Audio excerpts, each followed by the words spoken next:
तो हेलो नमस्कार दोस्तों। आज हम डीएलएड का नेक्स्ट वीडियो लेकर आए हैं जिसमें आज साइंस और हिंदी और सोशल साइंस का क्वेश्चन होगा जो आपके एग्ज़ाम के लिए बहुत ही इम्पोर्टेंट होगा। तो आप इस वीडियो को पूरा ज़रूर देखें ताकि आपको पूरा क्वेश्चन कवर हो सके। तो सबसे पहले हम आज साइंस का क्वेश्चन देखने वाले हैं। तो साइंस का क्वेश्चन में सबसे पहला क्वेश्चन आपका क्या है कि पृथ्वी के वायुमंडल में कार्बन गैस का प्रतिशत कितना है। तो पृथ्वी के वायुमंडल में कार्बन गैस का प्रतिशत कितना है। तो ऑप्शन है 0.06, 0.03, 0.01, 0.02। तो आपका पृथ्वी के वायुमंडल में कार्बन गैस का प्रतिशत कितना है।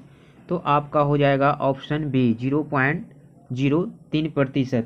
और इसके अतिरिक्त हम अदर गैस का चर्चा करें तो नाइट्रोजन आपका 78.8% है और ऑक्सीजन 20.95% है और आर्गन 0.93% है और कार्बन डाइऑक्साइड तो जान ही रहे हैं कि कितना है 0.03%। तो अगले क्वेश्चन पे हम चलते हैं। इनमें से कौन सबसे सक्रिय धातु है।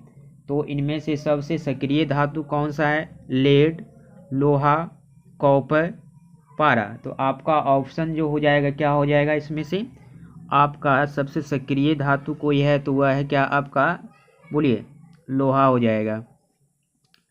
तो अगले क्वेश्चन पे हम चलते हैं। तो अगले क्वेश्चन आपका क्या है टंगस्टन कितने डिग्री ताप पर पिघलता है। 1520 degree Celsius, 2000 degree Celsius, 3420 degree Celsius, 3025 degree Celsius. तो आप इसमें से देखिए टंगस्टन कितने डिग्री पर पिघलता है। तो आपका ऑप्शन जो हो जाएगा कौन सा ऑप्शन हो जाएगा। तो आपका ऑप्शन हो जाएगा 3422 डिग्री सेल्सियस। आप टंगस्टन के बारे में जानते ही होंगे कि टंगस्टन जो है विद्युत बल्ब का फिलामेंट धातु का बनाने में होता है। टंगस्टन धातु का विशिष्ट प्रतिरोध निम्न एवं गलनांक क्या होता है उच्च होता है। और इसकी चर्चा किया जाए तो बल्ब के अंदर कौन सी गैस भरा जाता है। तो निष्क्रिय गैस आर्गन या हाइड्रोजन भरा जाता है। तो इसके बाद हम अगले क्वेश्चन पे चलते हैं। तो अगला क्वेश्चन क्या है रिक्तिका को घेरने वाली झिल्ली कहलाती है। प्लाज्म, लेम्पा, कोशिका झिल्ली, टोनोप्लास्ट, मध्यपटलिका।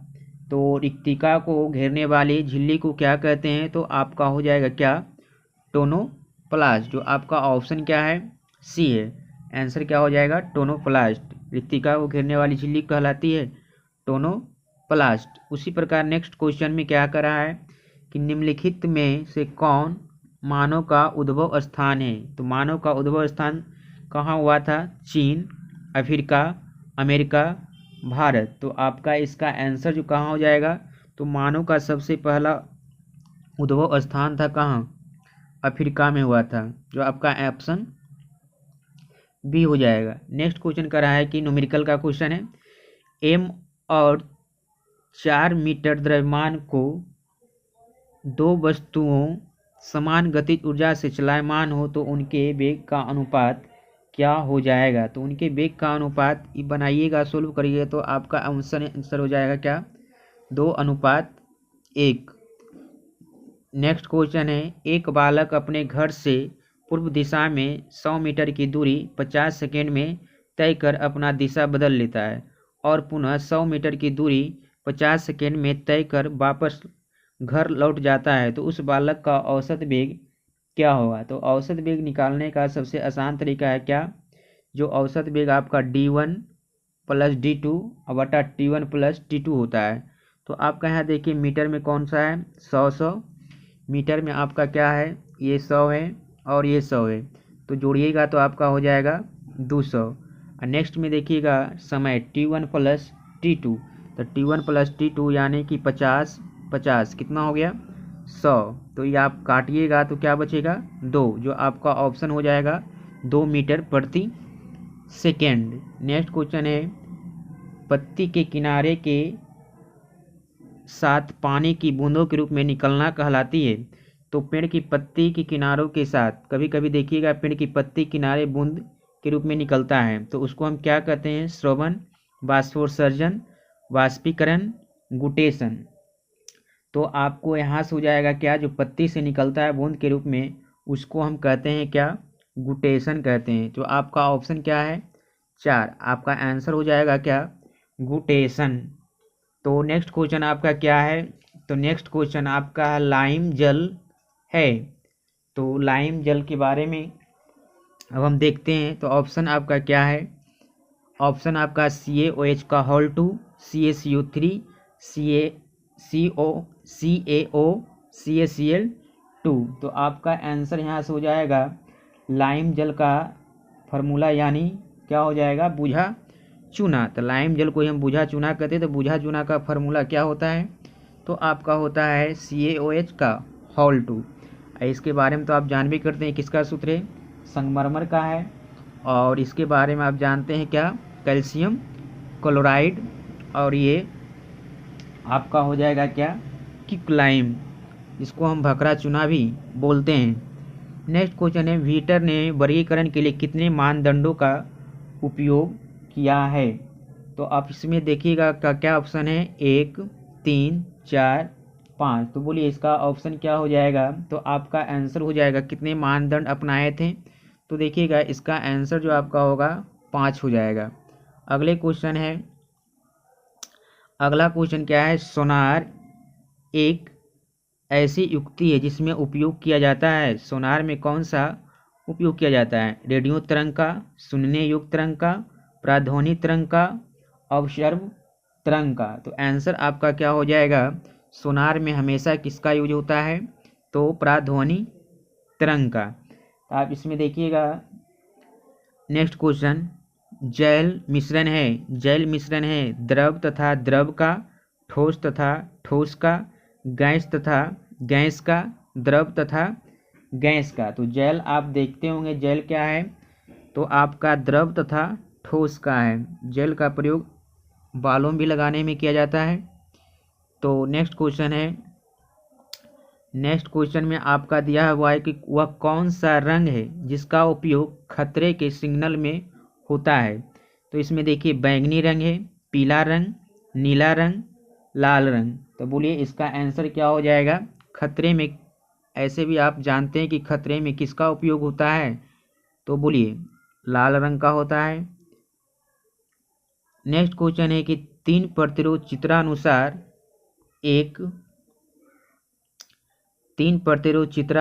एक त्रिभुज ABC की भुजाओं के क्रम में जुड़े हैं। A तथा B के सिरों के बीच समतुल्य प्रतिरोध ज्ञात कीजिए। तो आप देखिए यहाँ से 60 है, और यहाँ से यहाँ पे आपका कितना है? 60, और यहाँ पे आपका है 40, और यहाँ पे आपका क्या है? 100 है। तो इसमें से सबसे पहले हम इसका श्रेणी क्रम में तुल देखते हैं। तो श्रेणी क्रम में तुल क्या हो जाएगा? 60 और 100 कितना हो जाएगा? 160 ओम हो जाएगा। 160 ओम हो गया। अब हम नेक्स्ट चलते हैं। अब इसको क्या करते हैं? कुल तुल्य प्रतिरोध निकालते हैं। तो कुल तुल्य प्रतिरोध निकालने के लिए 1/60 अब प्लस क्या हो जाएगा? 1/40। तो 1 कितना हो जाएगा? 40। यहाँ पे 40 होगा। तो अब इसी को हम ऐड करके निकालते हैं। तो समतुल्य प्रतिरोध निकालने का होता है 1/RP। जब इसको हम हल करेंगे तो हल करके आपका चल आएगा कितना? 32 ओम। तो आपका देखिए ऑप्शन कौन सा है? ऑप्शन में देखिए 32 ओम आपका यहाँ पर देखिए ऑप्शन सी है। आपका ऑप्शन क्या हो जाएगा? सी। अगले क्वेश्चन पे हम चलते हैं। सभी कशेरुकी की एक सामान्य विशेषता है बहिकंकाल, कार्यात्मक उपांकों के 2 जोड़े, सिर, शरीर का सिर, गर्दन, धड़ और पूंछ में विभाजन। तो इसका आंसर जो आपका हो जाएगा सिर। तो देखिए ऑप्शन आपका कौन सा है? सिर का है। अगले क्वेश्चन पे चलते हैं। जियोट्रोपिज्म पौधे किसकी प्रतिक्रिया है? पोषक तत्व, मिट्टी की कमी, गुरुत्वाकर्षण बल, सूर्य की रोशनी। तो यहाँ से आपका हो जाएगा ऑप्शन जियोट्रोपिज्म पौधे किसके प्रति क्रिया करती है? तो आपका आंसर हो जाएगा किसके प्रति? बोलिए गुरुत्वाकर्षण। जो आपका ऑप्शन क्या हो जाएगा? सी हो जाएगा। नेक्स्ट क्वेश्चन पे हम चलते हैं।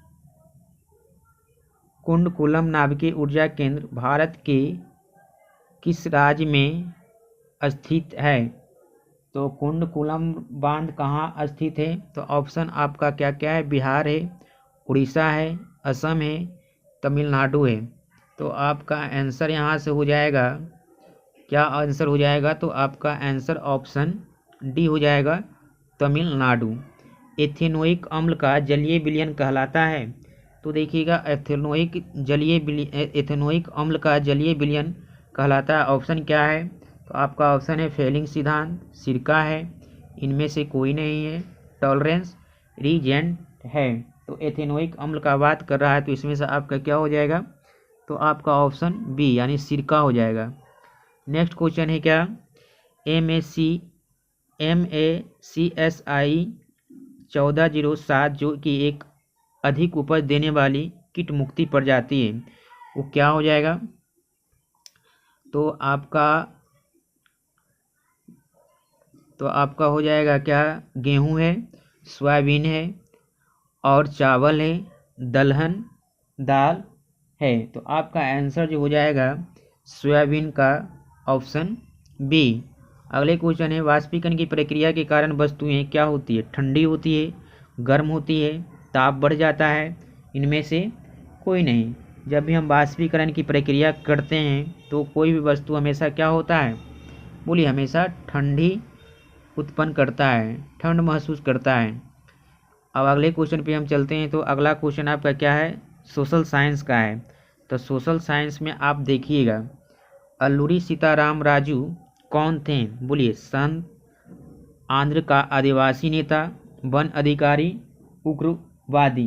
तो आपका ऑप्शन जो हो जाएगा, आंध्र का आदिवासी नेता थे अल्लूरी सीताराम राजू।